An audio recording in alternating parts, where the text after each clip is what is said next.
മലയാളി പ്രേക്ഷകർ വളരെയധികം തന്നെ ശ്രദ്ധിക്കുന്ന മിനി സ്ക്രീൻ പ്രേക്ഷകരുടെ പ്രിയപ്പെട്ട താരങ്ങളാണ് മേഘയും സൽമാനും. എല്ലാ താരങ്ങളുടെ വാർത്തകളും സോഷ്യൽ മീഡിയയിൽ വരുന്നത് പോലെയാണ് ഇവരുടെ വാർത്തകളും പ്രേക്ഷകർ ഏറ്റെടുക്കുന്നത്. സോഷ്യൽ മീഡിയയിൽ തന്നെ എല്ലാവരും ഏറ്റെടുക്കുന്ന പോലെയുള്ള വാർത്തയായി ഇത് മാറുകയും ചെയ്യുന്നു. ആരാധകർക്ക് വളരെയധികം പ്രീതിയുള്ള മേഘയും സൽമാനും താമസിക്കുന്ന സ്ഥലത്തിനെക്കുറിച്ചാണ് ഇപ്പോൾ ചർച്ച ചെയ്യുന്നത്. സൽമാൻ തന്നെയാണ് ഈ ചിത്രം പുറത്തുവിട്ടിരിക്കുന്നത്. ഞങ്ങളിപ്പോൾ താമസിക്കുന്നത് ഇവിടെയാണ്, ചെന്നൈയിൽ നിന്ന് ഇപ്പോൾ താരം പറഞ്ഞെത്തിയിരിക്കുകയാണ്. എന്നാൽ വളരെയധികം ലക്ഷറി ആയിട്ടുള്ളൊരു ഫ്ലാറ്റിൽ തന്നെയാണ് സൽമാൻ താമസിക്കുന്നതെന്ന് ഇത് കാണുമ്പോൾ തന്നെ അറിയാൻ സാധിക്കുന്നു.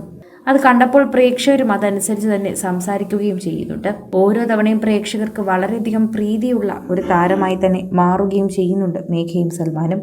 മേഘ സൽമാനുമായി വിവാഹം കഴിച്ചു പോയപ്പോൾ അച്ഛനും അമ്മയും എതിർത്താണ് പോകുന്നതെന്നും ഒരുപാട് ജീവിതത്തിൽ ദുഃഖിക്കേണ്ടി വരുമെന്നുമൊക്കെ പലരും പറഞ്ഞിരുന്നു. എന്നാൽ അങ്ങനെയൊന്നുമല്ല. സൽമാൻ പൊന്നുപോലെയാണ് മേഘയെ നോക്കുന്നതെന്ന് ഇത് കാണുമ്പോൾ തന്നെ മനസ്സിലാക്കും. പ്രേക്ഷകർ വളരെയധികം നന്നായി തന്നെയാണ് ഇപ്പോൾ മേഘയെക്കുറിച്ചും സൽമാനെക്കുറിച്ചും ചോദിക്കുന്നത്. സോഷ്യൽ മീഡിയയിൽ തന്നെ എല്ലാവരും ഇപ്പോൾ വളരെ നന്നായി ഇവർ ജീവിക്കുന്നു എന്ന അക്ഷരാർത്ഥത്തിൽ പറയുകയാണ്. കോടീശ്വരൻ താമസിക്കുന്ന സ്ഥലത്താണ് ഇവർ താമസിക്കുന്നത്. അതൊരു ശരിക്കും അത്ഭുതം തന്നെയാണ്. ഇവരുടെ ഭാഗ്യമാണ്.